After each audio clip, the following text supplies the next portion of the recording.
Assalamu alaikum. Hello everyone. Today we have another lesson, Mega Goal 6. But before we start our new lesson, let's take a quick overview for the previous one. We talked in the previous lesson about form, meaning, and function. And in this lesson, we learned some grammatical rules, we revised some other grammatical rules, and we tried to integrate them with some vocabulary skills. We started with the first one, which is past progressive. We said that the past progressive, we use it by putting the verb be, was or were, then it will be followed by a present participle to describe a long action that is interrupted by a short action.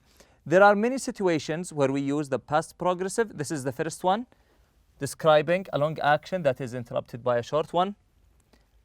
Another situation is when we describe what was happening at a specific time in the past, like saying, I was playing video games yesterday at 3 o'clock.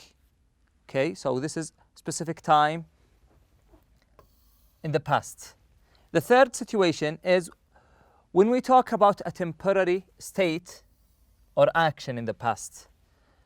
Number 4 is we use the past progressive with always to describe a repeated or annoying action. My old car was always breaking down, so I bought a new one. And we also use the past progressive to describe two actions that were happening at the same time. And the example we have here is Edwin Robertson was out walking and looking for his pet chicken during a thunderstorm when he was struck by lightning. So there are two actions are happening at the same time. After that, we went to this slide where we had was or were with going to and was or were with about to. We said that we use this form of sentences, or we use this type of expressions or phrases when we want to talk about something that we intended to do in the past but we didn't. For example, I was going to study engineering. This is his or her intention. Did he or did she study engineering? But my father advised me otherwise. They didn't study engineering because his father advised him otherwise. After that, we talked about the past perfect tense. And we said that the past perfect tense is used when we talk about an action that happened before another action that happened in the past. For example, when Edwin Robinson was struck by lightning, he had been blind and deaf for almost 10 years. So we have two actions after each other in the past. Past perfect progressive and past simple tense. We use the past perfect progressive when the activity was in progress at the time another activity or event happened in the past. King Umberto of Italy had been climbing into his carriage when he was assassinated. After that, we had some exercises regarding these skills. In the first one, we have here this report where we ask to use the passive and active simple past and the past progressive tense and was or were about to. The last thing 17-year-old Ricardo Gordon remembers was that a storm was about to come and he rushed to get inside. Next thing he knew, he was laying in a hospital bed. Here is what happened. Ricardo was listening to the live broadcast of the football game when lightning hit him. As a result, his hair and ears were burned and he had dark spots all over his body. The wounds on his body followed the wire of his smartphone from his ears down to his hip, where he was carrying the device. The electric current traveled from his smartphone to his headphones. Ricardo is lucky to be alive. After that, we had another exercise. We were asked to complete the sentences using the verbs in parentheses, use the simple past and the past perfect forms, and the answers for this exercise are as shown here in this slide. Today we are going to have the first lesson in Unit 3. The title of unit is Beauty is Only Skin Deep. Beauty is only skin deep. Maybe some of you hear this phrase for the first time. What is the meaning of this expression in your mind? What do you think is the meaning of beauty is only skin deep? It means that beauty is something superficial, something is outer, okay? It's something that doesn't determine the inner soul of the person or the inner beauty of the person, and doesn't determine the personal trait of everyone. So beauty is only skin deep. That means beauty only shows the superficial part of the person. It doesn't reflect the person or the personal traits. It doesn't reflect the inner beauty of the person. Here on page 34, we have some tools that are used in the beauty manufacturing or in the beauty making. We will listen and discuss some of the ideas that we have here in this reading part. And after that, we will try to explain the new words. We will try to discuss the new ideas. We will try to have some definitions for each one of these parts later. Now I want you to take some time, read these questions, think about them, then go after that to this part. But before we start reading the 4 parts, today we have 4 parts for tools that are used in beauty making: hairbrush, nail polish, deodorant, and lipsticks. These 4 tools has a history, has a tool, has a way of using. I want you to think about many things. Firstly, when we read these paragraphs together and we read these stories of each one of these beauty tools, I want you to put some questions in your mind and try to find the answers of each one of these questions. The first one: when was each one of these tools used for the first time? When was it used for the first time? And who are the people who used it for the first time? The Egyptians, the Greeks, the Indians, the Arabs, who used these tools for the first times? And after that, who used these ideas or who came up with these ideas? And last thing is, when did these things were transformed from the old way of making to the new or to the modern manufacturing? Okay, now let's go ahead. Listen to the hairbrush. I want you to pick up your pens, underline the new word, so we talk about them and discuss them later. Unit 3. Beauty is only skin deep. Pages 34 and 35. 1. Listen and discuss. The hairbrush. Hairbrushes have been around for thousands of years. However, you may be surprised to learn that until recently they were only used by the wealthy and privileged. The upper-class ancient Egyptians used hairbrushes made of animal hair, porcupine quills, shells, and bone for combing and to remove lice and other pests that got tangled in their hair. Brushes were manufactured for the first time in 1777 by an English company. The bristles came from wild animals and were stitched into the brush by hand. It is not surprising that these brushes were quite expensive.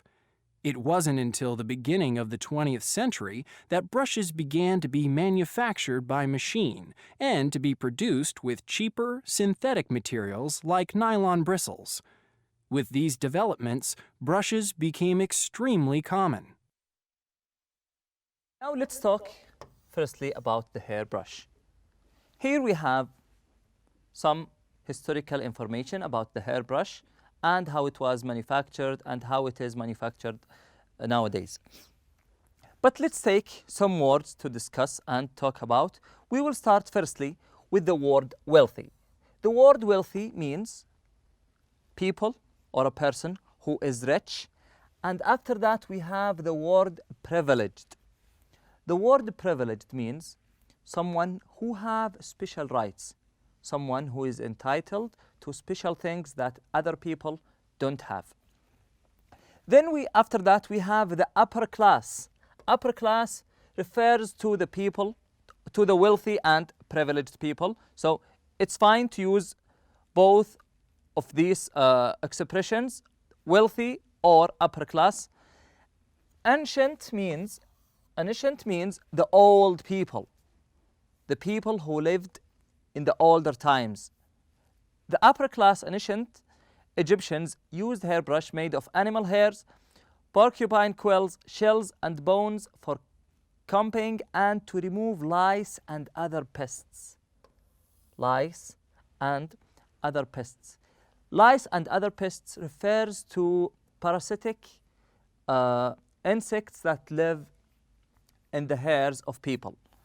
So these, or the hairbrush, the aim of making the hairbrush was firstly to remove lice and other pests that got tangled in their hair. Got tangled means stuck in the hair. So they wanted to take these lice and pests out of their hair. Okay, now let's go to the second part, or to the second beauty making tool, which is the lipstick. Let's listen to the history of the lipstick together. Lipstick. Ancient Egyptian women made lipstick from a red dye extracted from seaweed and the poisonous element iodine. It was eventually discovered that this early form of lipstick made women very sick. Cleopatra had a safer, although not very appealing, recipe for lipstick. It was made from ants and beetles. The ants were used as the base and crushed carmine beetles for their deep red color. In 1884, the first modern lipstick was introduced in Paris. It was a solid stick made of castor oil, beeswax, and animal fat. By the 1940s, the use of lipstick by famous wealthy women had led to its widespread popularity. During this period, rotating lipstick in a tube was invented. Today, the average woman owns 8 lipsticks. Okay, now we have after that lipsticks. Ancient Egyptian women made lipsticks from a red dye. The word here, dye, refers to the paint or to the color of something. So the red dye means the red color. Dye is an element that is extracted from seaweed and the poisonous element iodine. The word poisonous means something venomous, something that could kill the person. For example, we say, this snake is poisonous. This snake is poisonous. That means it has poison in its teeth. It was eventually discovered that this early form lipsticks was, this form of lipstick made women very sick. Why did it make women very sick? Very sick because it has a poison in it, okay? After that, we have crushed carmine beetles. Beetles are some kind of insects. Then after that, we have the word modern. This is the last word in this text we're going to talk about. The word modern means something novel, something happening at these days, something new. So when we say modern, it means something new. After that, we will talk about the deodorant. Now let's listen to this text together. Deodorant. The ancient Egyptians worked hard to hide body odor. They put perfume in their baths and applied great quantities of it to their underarms. They tried using many odd items, like incense and porridge, as deodorant. The ancient Greeks were also afraid that they might give off an odor. Like the Egyptians, they bathed constantly and wore a lot of perfume. The Romans took this obsession a step further. They soaked their clothes in perfume and even put it on their horses and household pets.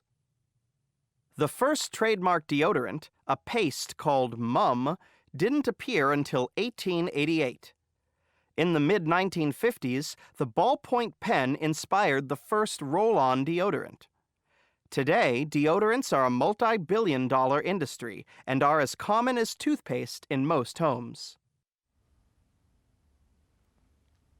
Okay, now let's talk about two expressions or two words. The first one is body odor. It is also called BO. BO is a shortcut or an acronym for body odor. It means the smell of the body, the smell of the human body. So the deodorant was made in the first place to hide the body odor. They put perfume in their baths and applied great quantities. The word quantities means numbers. So great quantities means a large number of it, or a large amount of it under there, or of it to their underarms. After that, we have the word soaked. They soaked their clothes in perfume. They soaked, that means they have a bowl they have a bowl with perfume in it, and they put their clothes in this bowl or in any other material that they can use it to soak their clothes. So when you go walking in a rainy day, you will get soaked. Soaked means wet. Now let's go to the last part of our lesson today, or to the last part of our reading lesson today, which is the nail polish. Let's listen to this part together.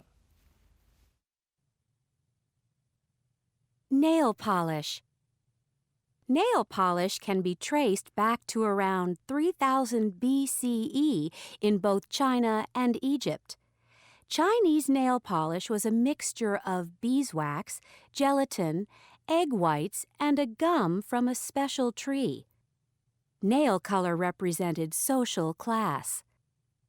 During the Zhou dynasty, around 600 BCE, the royal colors were gold and silver, so these were the colors worn by royalty and the upper class. Lower-ranking women were only allowed to wear pale colors. If they were royal colors, they could be put to death. Ancient Egyptian men and women of high social rank stained their nails with red henna.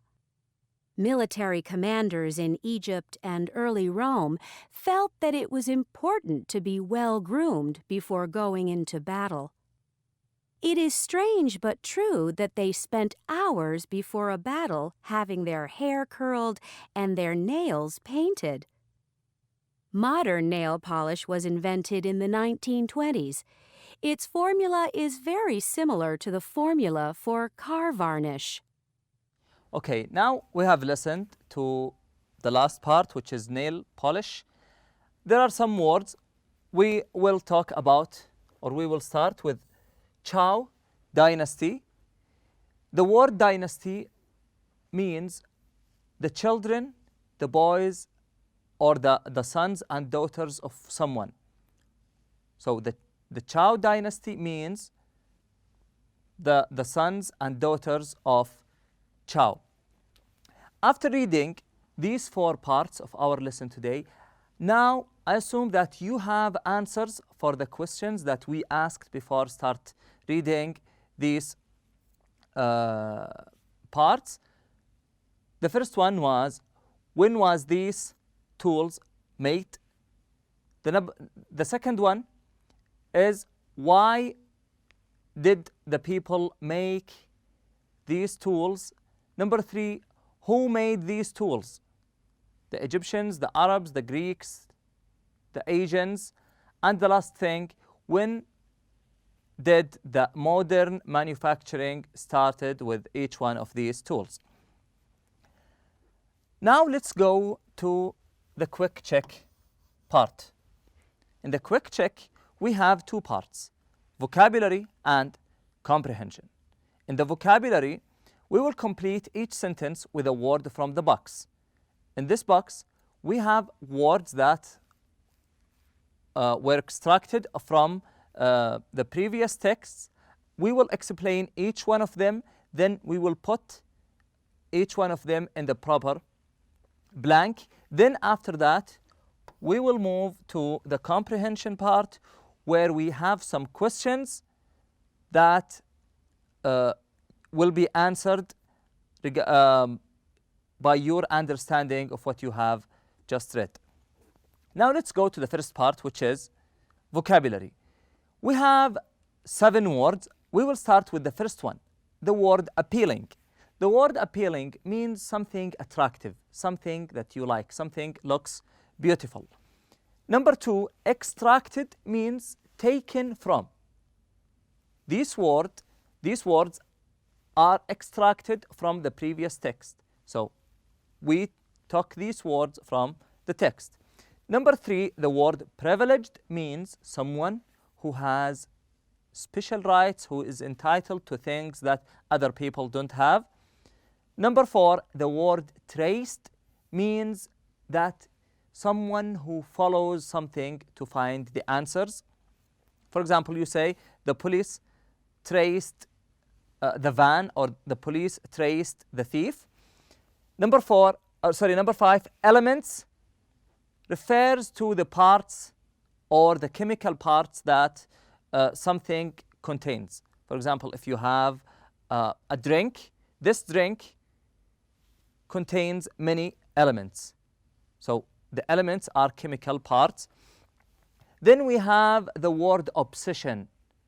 The word obsession refers to how people like things. If you like it so much, that means you are obsessed with it. Then the last word is synthetic. It means man-made thing, something not real, or something not taken from nature, something that is made by mixing many things together. So it is called synthetic. That means it is made by mixing more than one element together. Number 1, she seems to have an with handbags. She can't stop buying them. Okay, she can't stop buying them. We will answer these questions, but I want you now to pay some attention to how we answer the first question, so you can use this way for answering the rest of them. Now we have a sentence. She seems to have an with handbags. She can't stop buying them. When someone buys things one after the other and he has a weird way of loving these things, what do we call that? We call it obsession. She seems to have an obsession with handbags. She can't stop buying them. Number 2, the outbreak of food poisoning was traced to a shipment of bad tomatoes. Number 3, the scientist extracted genetic information from the skin sample. Number 4, iron, copper, oxygen, and carbon are all examples of elements. Number 5, there are no natural materials in this shirt. It's all synthetic. Number 6, you should feel privileged that you get to attend one of the best universities in the country. And the last one, the food was left out overnight, so it no longer looked very appealing. Now let's go to the comprehension. In the comprehension, we will read some questions and we will go back to the previous texts to try to find the answers. Now, feel free to pause the video right now, read the questions, then go back to the previous text to find the answer. It's better that if you know the answers right away and you can write them down. If you are not sure if you know the answer correctly or not, you can read the questions, then go back. After that, you can, after finishing writing the answers, you can resume the video and go check your answers. Number one, what were hairbrushes made out of thousands of years ago? Number two, what are some of the different ways that lipstick has been made throughout history? Number three, how did the ancient Egyptians try to hide their body odor? Number four, what did nail polish represent in ancient Egypt and China? Number one, they were made out of animal hair, porcupine quills, shells, and bone. The second question, what are some of the different ways that lipstick has been made throughout history? Lipstick has been made from seaweed and iodine, ants and beetles, and castor oil, beeswax, and animal fat. The third question, how did the ancient Egyptians try to hide their body odor? Is they put perfume in their baths and on their underarms, and they tried using odd items such as incense and porridge as deodorant. Number four, what did nail polish represent in ancient Egypt and China? The answer is nail polish represented social class. Now I want you to go to the workbook and open your books on page 21. On page 21, today we are going to have two exercises, A and B. In exercise A, we have unscramble the words. Here, you are asked to unscramble the words. These words are scrambled. These words are mixed together. So, I want you to rearrange these words, unscramble them. We have the first example. It is written here, EDXETTRCA. And the correct word is extracted. Now you can pause the video right here, take some time to do the exercise by your own, then after that, go back and resume the video so you can check your answers if they are correct or not. Number one is privileged. Number two is traced. Number three is elements. Number four is appealing. Number five is rotating. Number six is obsession. Number seven is synthetic. Number eight is porcupine. Now let's go to exercise B. Write the words from exercise A next to the definitions below. In the previous exercise, we have here 8 words on the right side. I want you to take these 8 words and put them with their correct definitions. We have definitions here on this side. The first one is chemical substances, and the answer is elements. After that, we have 8 definitions. A person who has special rights or benefits given to him, something that moves around, usually in a circle, revolving, something that is attractive, a small animal that has stiff, sharp quills, an idea or habit that controls the mind, a fixation, taken out or removed, artificial or man-made or not real, followed back to its origin or starting point. Now let's start with the answers of the last part of our lesson today. The first one, a person who has special rights or benefits given to him, is a privileged person. Number two, rotating is something that moves around, usually in a circle, revolving. Number three, appealing is something that is attractive. Number four, Porcupine is a small animal that has stiff, sharp quills. Number 5, obsession is an idea or habit that controls the mind. It's a fixation. Number 6, extracted means taken out or removed. Number 7, synthetic. It means an artificial or man-made or something that is not real. The last word is traced and means followed back to its origin or starting point. This is the last part of our lesson today. Thank you all for attending, and I wish you enjoy the rest of the day. Assalamu alaikum.